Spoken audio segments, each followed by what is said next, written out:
what's happening out in the world around fear, because everybody seems to try to. We know we have it, and we keep on trying to find a way to break through this thing and overcome it, and it is really tough.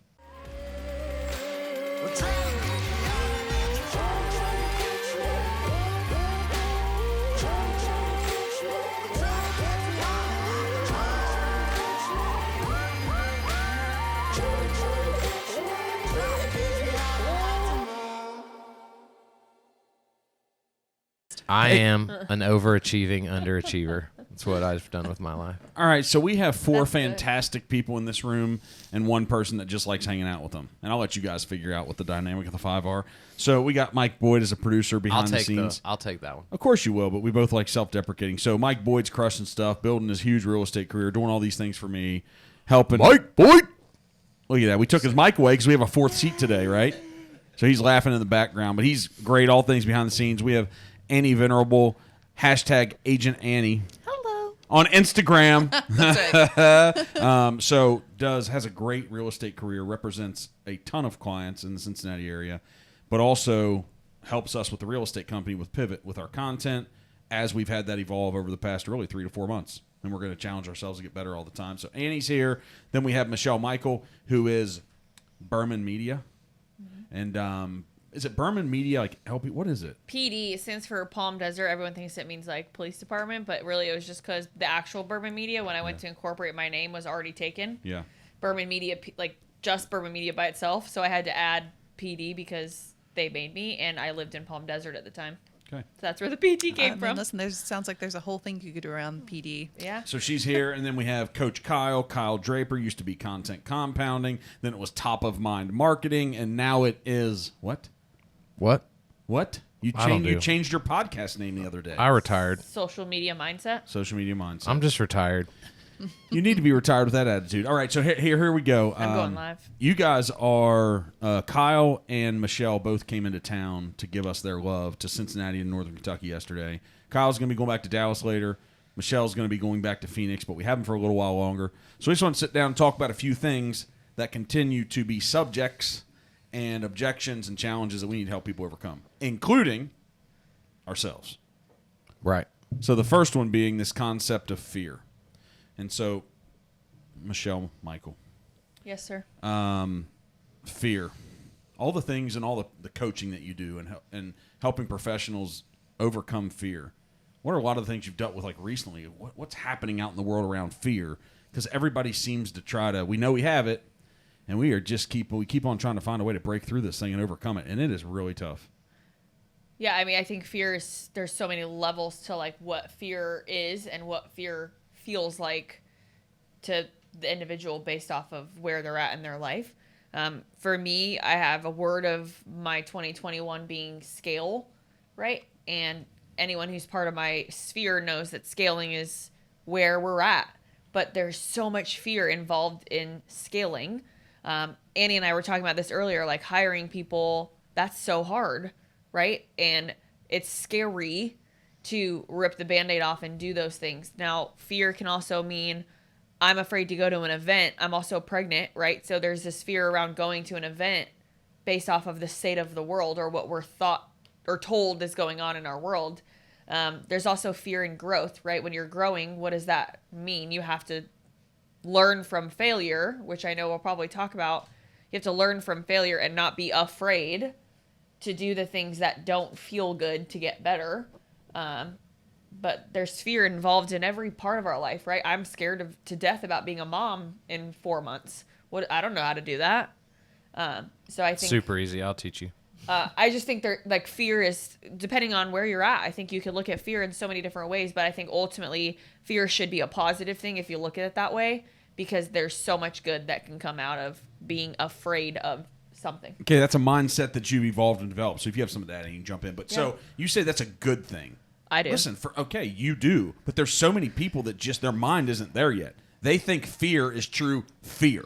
They think it's a terrible thing. Yeah. So how did you go from that? I mean, did you overcome it back in the days of your collegiate swimming? How did you get to this place where you're like, this is a good thing? That's a different mindset. Yeah, it absolutely is. Because I was a college swimmer, so one of the things we always had to do was, you train. for like one thing that lasts 5 minutes, maybe, depending on what it is, right? I swam the mile and I swam the 500 freestyle, which was about a 4 to 5 minute event. The mile is a 16 to 17 minute event, depending on how good you are. And every time you dive into the pool, right, there's fear invested into that of like, I just spent the last 6 months training for this one thing. What if it goes bad, right? What if I don't show up today? But the beautiful thing is what happens on the other side of that when you get out of the water. Or my last race of my entire career in college, my goal was to break the 5 minute mark in the 500. And at the time of my career, if you did that, you were going somewhere in swimming. And I remember hitting the touchpad and looking up at the board, and it said 4:59:23. I'll never forget that number for the rest of my life. And I cried my eyes out, and I have a picture that I now have framed in my house of my coach and I embracing after that happened. So I was scared to death. This is the last 500 free I'm ever going to swim for the rest of my life, competitively, not like just because I want to swim. And if I don't do it, did I let my dad down, who's sitting in the stands, who's been my biggest cheerleader for the last 18 years? Did I let my coach down, who's been training me for 4 years? Did I let myself down, all the hard work I've done, and I didn't show up today? But then you get out of the pool on the backside of it, and it's so fantastic to feel that. As scared as I was, I did it anyway, and look at what came out of that, right? So that one race I had where I failed was worth it because I had one race where I was scared and I did it anyway and I won. So why'd you have the courage? Because courage is taking action in the face of fear. So how did you have the courage to act when you feared it?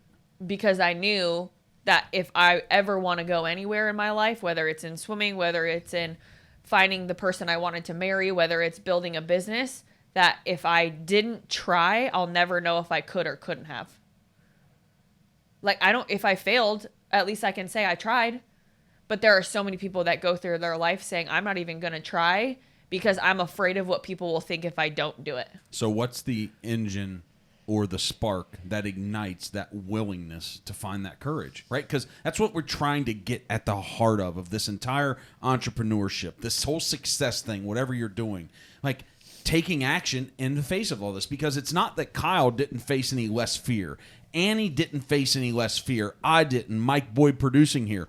Why are we taking action when we faced fear? We know the more that we do it now, the more comfortable we are. But why did we do it? I mean, for some people like Michelle, it's about a spark. But for me, like, it was not about that. But I was able to understand that if I just changed the question, because I sat here and I listened to Michelle and she's like, what if my dad was disappointed? What if this thing happened? What if I didn't do well? What if I came in last? Like, what if all these things happen? And that's sort of like what my internal dialogue was for a long time that kept me like in fear. And then, I had this moment, like a very clear moment. I can see myself when like my thought changed. My thought went from, well, what if this happens, to more of like, if this thing happens, will I be okay? Can I move forward? And so it wasn't like this big spark of like, I'm just going to go out and I'm going to do it and it's going to be amazing and I'm going to get through it. It wasn't that. It was like, yeah, this thing could happen. And if it happens, will I be okay? Will I move forward? Will I forgive myself if it's a big fucking disaster, which, am I allowed to say that? Of course. Okay. You said it. Sorry. I was like, ooh. I love you for it. Yeah. Like, if it's a giant disaster, if it's a huge mistake, because that for me was always the thing. It's like, what if I do this and I have regret, and I was scared of regret. For me, it was like the fear of blowing up my life. That was wonderful. I had a great life, and I was like, not the life for me. I'm gonna blow it up.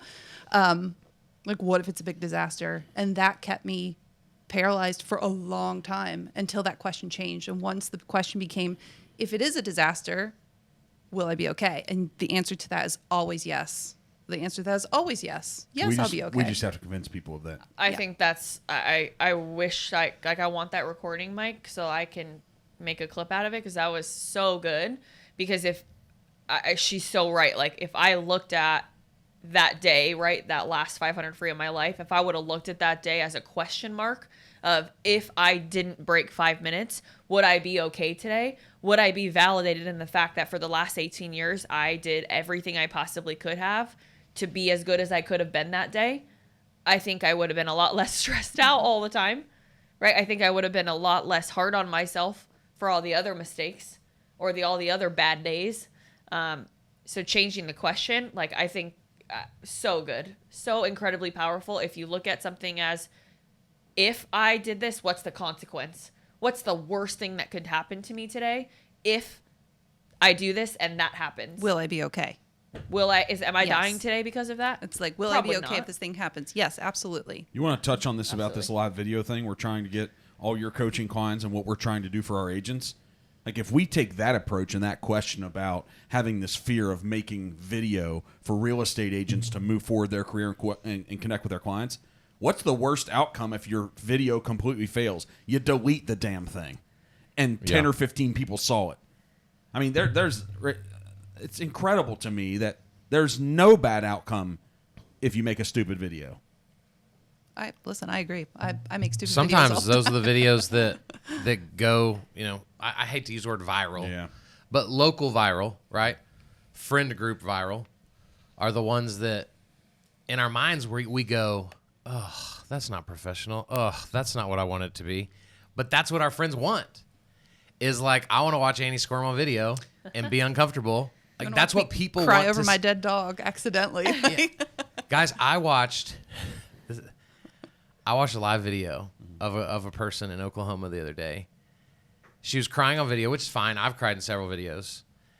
But she was crying about a goat on their farm that had died, a baby goat that was birthed, and she showed the freaking dead goat on the live video. Yikes. And I was like, nope, I'm out. I can't. I will not be a part of this. This is too real now. You've made this too real. And it was so uncomfortable. And that's a moment like, you should never put a dead animal on a live video. No. But you know what? What bad thing came from that? Nothing. Absolutely nothing. So nothing. I made a video. I was picking up my dog's ashes. I'll try not to cry now, but I might. I don't know. I'm still not over it.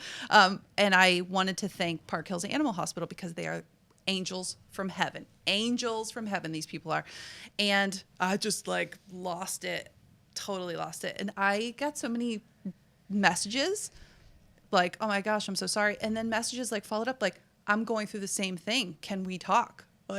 I'm doing the same thing. Can I call you? Can I talk about this? Yeah. A doggy death support group. Yeah. They're like, can I talk to you about how did you make this decision? How did you get through it? And so, me accidentally crying on Facebook, I was like, oh and my in God. A weird way, we could be sitting at this table a year from now, and the story could now be, I sold that person a house in August. Yeah. We know that's what happens. Right? Yeah. That's what people don't get.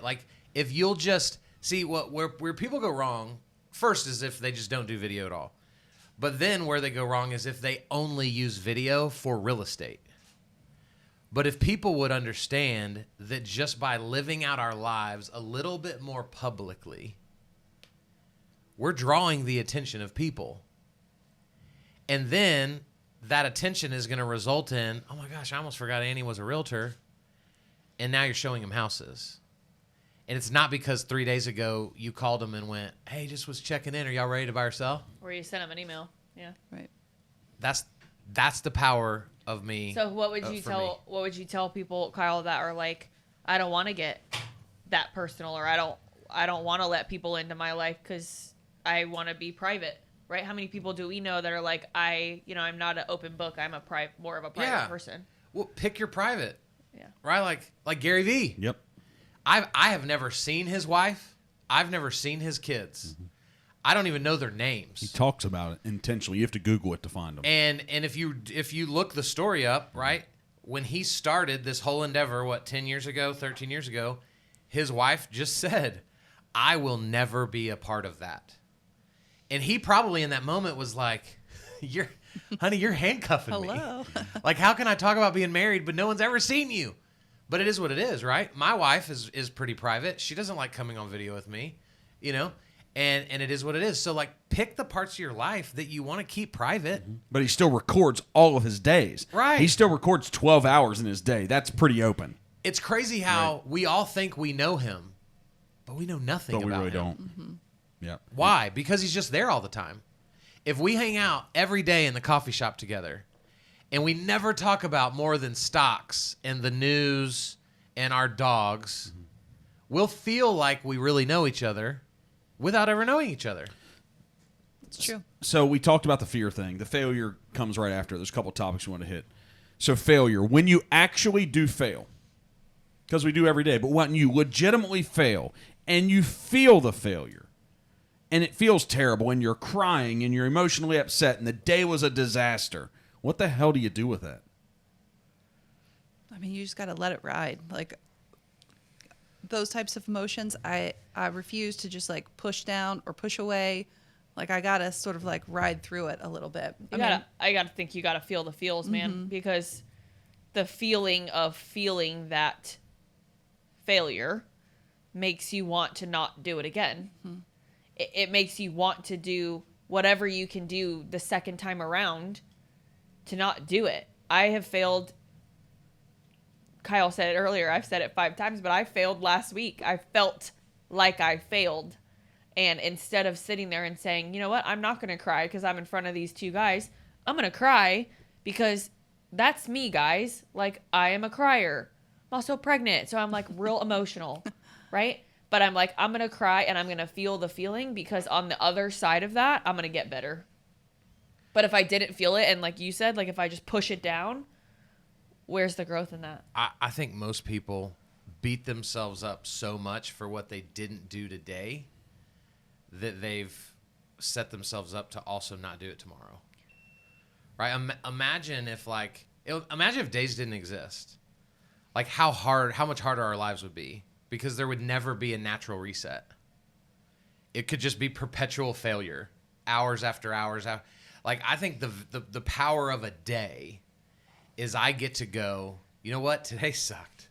I was the worst. I failed my team. I failed my clients. I failed my wife. I failed my kids. But you know what? I'm going to go sleep. And tomorrow, I'm going to crush it.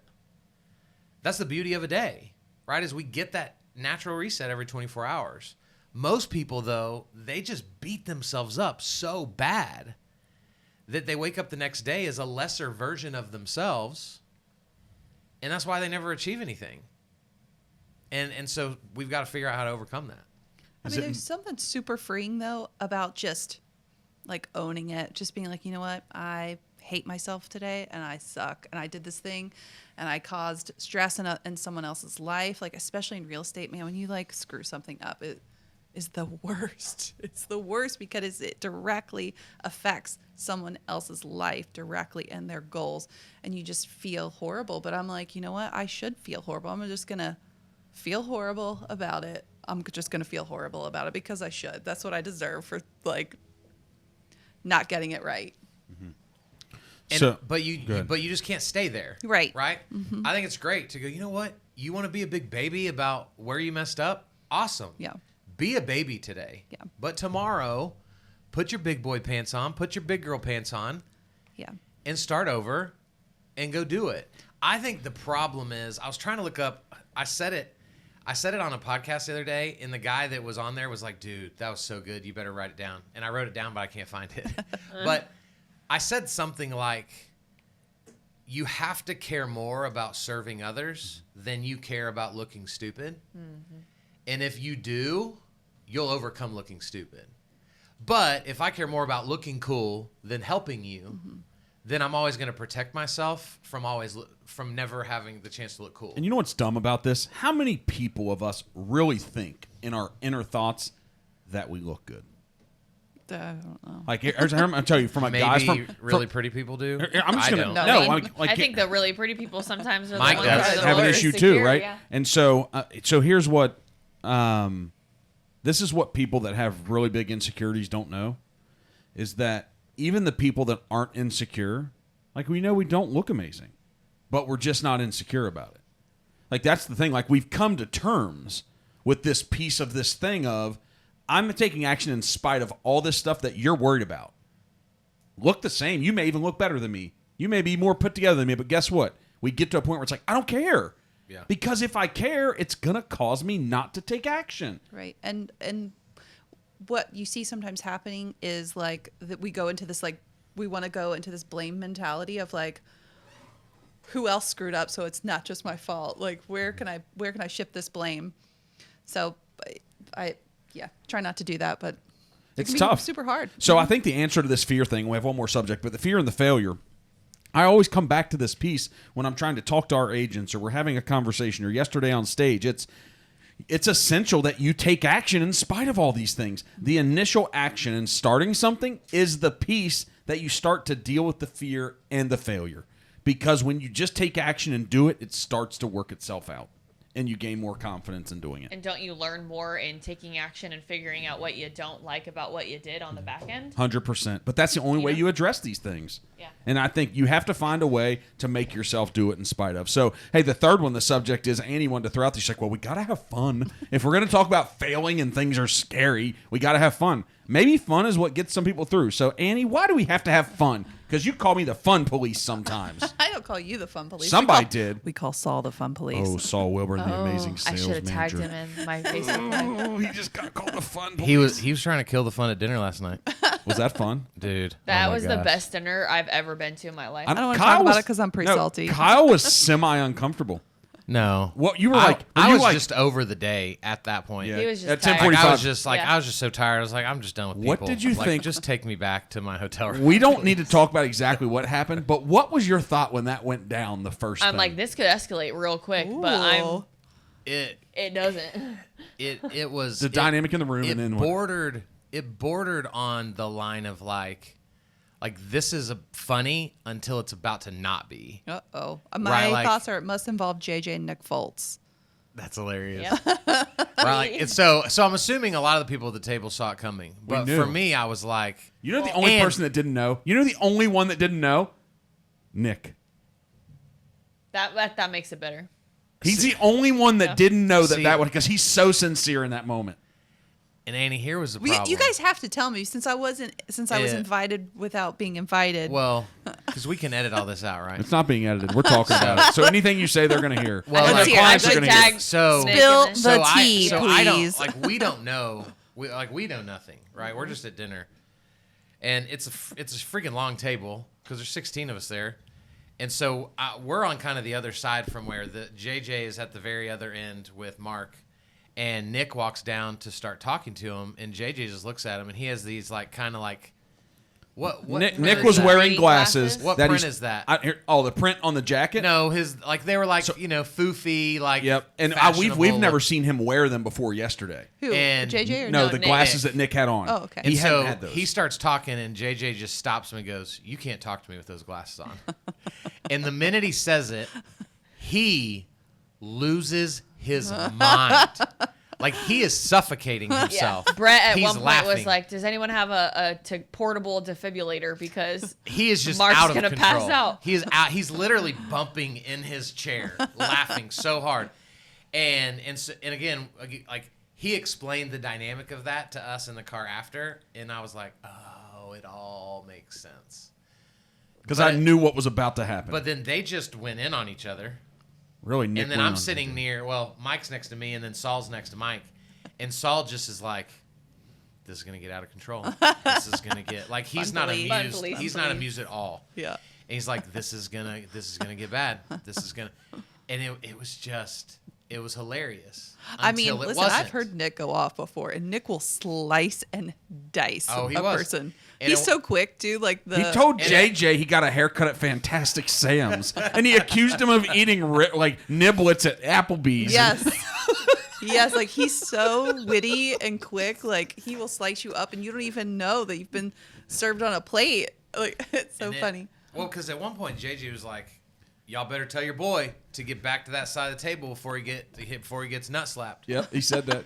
And it was, and then at that point, I was just like, I'm just so ready. I to think go. the like entire- I went outside and called my wife to just cut down on not having to be in front of a bunch the of people. latter half of the dinner, it was like something really bad's about Could to pop happen. off. Something. But here's what's cool is You're like teeter tottering on the edge of like. what's cool is that They'd hug it out today. No, next yeah, to but each what's other. cool They is hugged it it out just, last Yeah. night. yeah, it wouldn't have. That's the dynamic. I don't know what you call all that, but that's this company through and through. I don't know what it is, because it would borderline on dysfunction if a lot of people would see it from the outside. I mean, But it is like, guys, we're letting people be who they are in their daily life through and through, and we're creating this family that we actually choose instead of the ones we were given. Well, but to me, that last night was an embodiment of, like, that's what authentic relationship looks like. You know, when you've got a group of people that says, like, I'm for you, no matter what. That doesn't mean we're now, like, we won't have moments of disagreement. We won't have moments where I hate you. But we've just already agreed, like, no matter what, we're going to end the day together. So last night was fun, And that's culture. Yeah, Yeah. it's You know? a tremendous culture. Should we, Kyle and I, change our flights so we can do it again tonight? I mean, I think I'm done eating this food and getting fat, dude.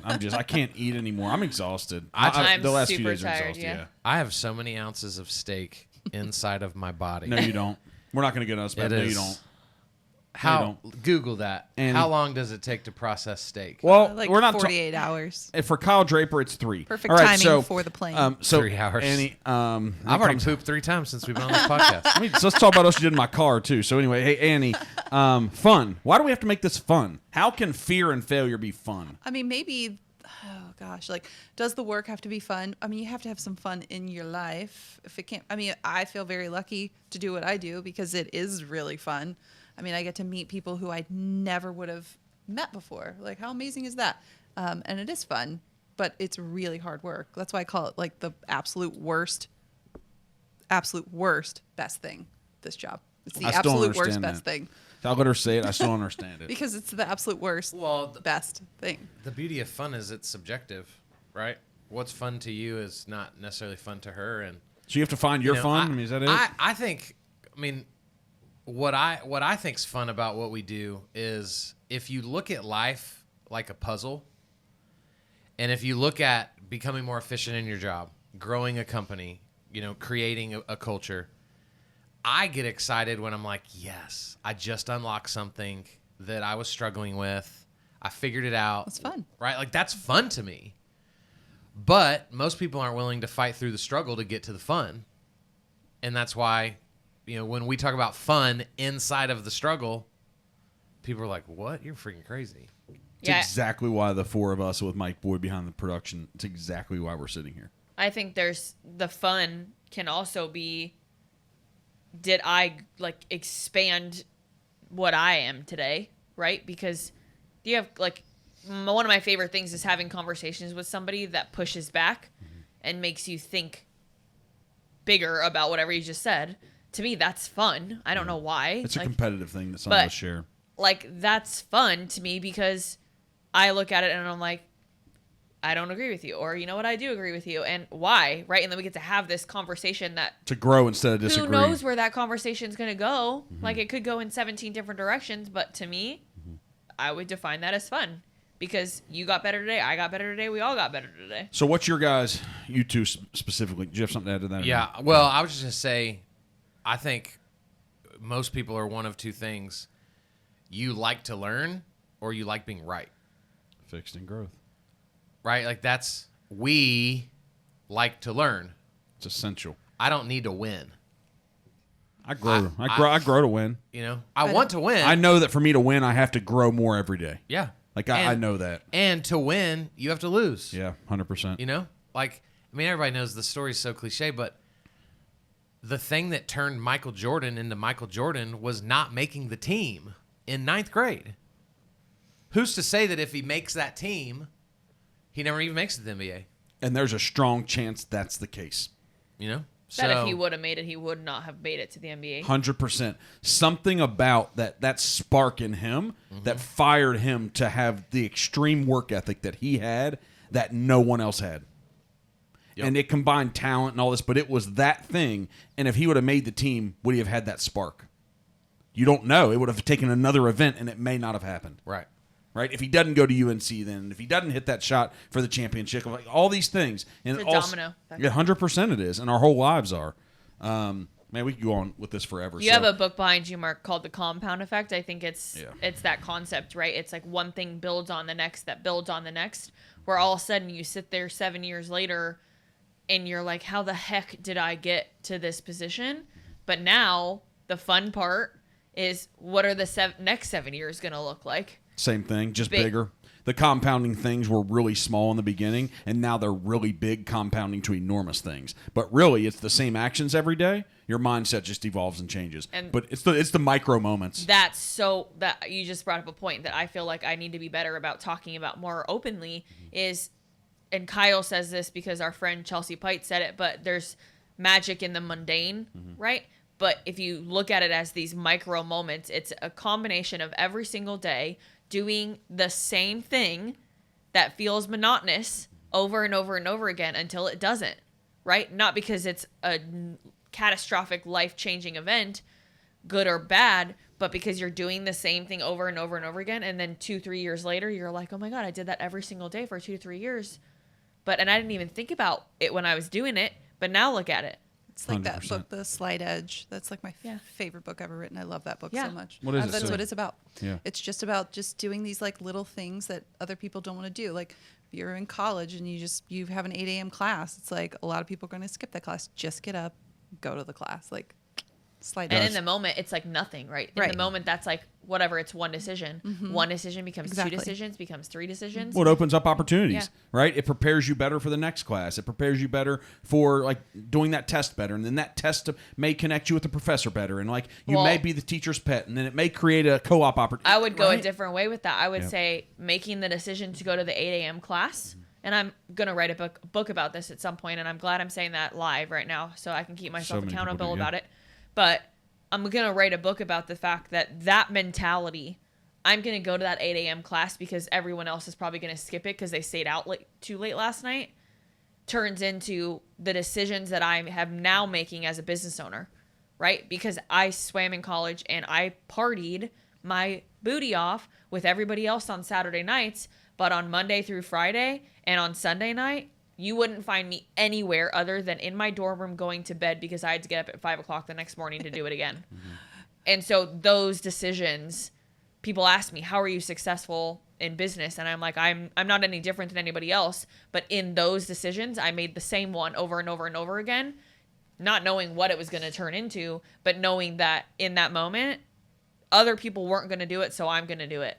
And now I'm looking at my business as a way of saying, how are you successful working from home for 7 years? Because I get distracted by laundry or by the dog or by this. And it's because I made the commitment to those small decisions. I'm going to get up at 6 a.m. I'm going to go into my office. Before I do anything, I'm going to work for 2-3 hours because I know my phone's going to start ringing. So if I don't, I'm not getting anything else done today. So it's like training your brain. It's like going to the gym, or it's getting on video, or it's making any of these decisions that if you keep doing them over and over again, it turns into something bigger. It's Right funny. on. I had That's the it. same. I had the same college experience, and now that you're saying that, I'm like, that's why I was able to do this thing last night. So also, partied pretty hard in college. I would go out on Saturday nights, all night, stay up. Sunday would go to work at GE, so I'd stay up all night and go to work, tired, whatever. But because I worked at GE, I had to put myself through college, so I worked full-time job, and I had to work on Sundays, right? So last night I had an appointment. I did not want to go because I was just mentally exhausted. I was tired, lots of energy yesterday. I was like, should I cancel on these people? And then I'm like, what the fuck? No, you're not canceling. What's wrong with you? So I didn't. And guess who's listing their house? Me. Yeah. I'm glad you skipped dinner with us. So with all this, I mean, I don't know why I bring it back to simple, but I just know when I started my career, I needed people to simplify things for me. And so the simplification of all these stories and all the things we're talking about is you just got to pick a lane and just take action there. Like you've got to start the car, step on the gas pedal, get on the highway, and start driving. You have to take action. And through that action, we're probably going to learn these habits, right? We're probably going to learn what works and what doesn't work. We're going to learn through failure we find success and develop skills. You just have to get started. And when you tell yourself you shouldn't do something because of whatever, you just have to do it anyway. And if you're going to sit there and analyze, I just had a conversation with someone. Well, I know I have all these ideas. I have all these ideas. Every day I have all these ideas, and I write them down, but I just stare at the ideas. Like, okay, now what? You have 15 things written down on a piece of paper in front of me. What's the first one you're going to do, and when are you going to do it? Oh, I should probably do it today, right? Because Kyle had a 7-day video challenge for us. Yeah, you probably should. Yep. But you're going to sit there and you're going to stare at that pad of paper for how many more days before you make that decision? Or you're not. Or you're going to look at it and rip it up and be like, you know what? All of these ideas are great, but I'm just going to rip the Band-Aid off. I'm going to start today. Whatever that sounds like, I'm going to do it. So start today. Make the video. Do whatever you need to do in your business that's going to create some activity and make a little bit of money. Sometimes writing writing stuff down, I actually think paralyzes people. I'm dead serious because I think sometimes if you write stuff down, you're just going to stare at that and overanalyze how to deliver that so many times that you end up not delivering it. Yeah. Instead of what Kyle would say is just get on live and let it out. If it comes out good, it does. If it doesn't, it doesn't. What Be should you and they'll adjust. That's right. So, I mean, I've heard like I that said, before. we can go on this stuff forever. You guys are going to get on planes. We have more people to impact. So, this isn't some big advertisement, but you guys are really, really smart. You're amazing at what you do. So, is it like Instagram handles? Is it Coach Kyle Draper? Yep. And then it is Berman Media Social. BERMAN. Media Social, all one word, yeah. And then Agent Annie. Yep. So, thank you guys. Hopefully, we made a difference in And Mark impact. Perkins. I'm not Just worried about me, guys. The necessary entrepreneur. Not worried about it. So, we're going to go back to all corners of the earth. And right. try to help change people's lives. And plan our next one of when we're all going to be together again. We're just Whatever going to that watch you looks guys like. from afar. So, guys, tune in to everything they do. They're way better than we are. We're out here trying to sell real estate and impact people's lives. They're trying to impact people's lives at a high level. Truth. And that doesn't have anything to do with gummies. And here's this is a final passing shot right here, Mrs. Draper. What? Because Kyle loves you so much, we love you so much, and I am Lana. so sorry, his mom, that we said a couple curse words on this podcast. Oh, God, I didn't think about that. Yep. So I'm Sorry, sorry. Mrs. It doesn't Draper. mean your son is a positive impact in our lives. He's trying to make us better people, and we love you because he does. This is a terrible way to end this. I love you guys. You're amazing. Mom, he's great. Everybody, we're coming to change your lives and change the world. Peace. I'm a grown man.